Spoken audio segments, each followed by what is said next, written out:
జగన్ హయాంలో 5 పైసలు పెట్టుబడులు రాలేదు, పారిపోయారు ఉద్యోగులు, ఏది వ్యాపారస్తులు, లేకపోతే పారిశ్రామికవేత్తలు. అనేకసార్లు మనం ప్రస్తావించుకున్న అంబానీ, అదాని వీళ్ళందరూ వచ్చింది అప్పుడే కదా అన్నటువంటి. అదే కాదు, ఇప్పుడు కేంద్ర ప్రభుత్వం బడ్జెట్ సందర్భంగా వెల్లడించినటువంటి వివరాలతో పాటుగా ఇది ఈ పైన మార్క్ చేసినటువంటిది ఆంధ్రప్రదేశ్ గత 4 సంవత్సరాల నుంచి వచ్చినటువంటి పెట్టుబడులు.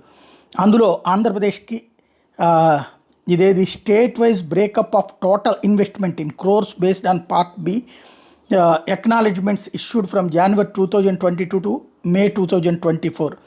ఇది ఎనెక్జూర్ 6లో వచ్చినటువంటిది. ఇందులో ఆంధ్రప్రదేశ్కి జనవరి నుంచి డిసెంబర్ 2022లో 45,301 కోట్లు పెట్టుబడులు వచ్చినాయి.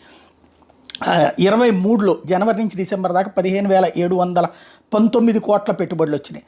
అట్లాగే జనవరి నుంచి మే 2023 మధ్యలో 8,431 కోట్లు వచ్చినాయి.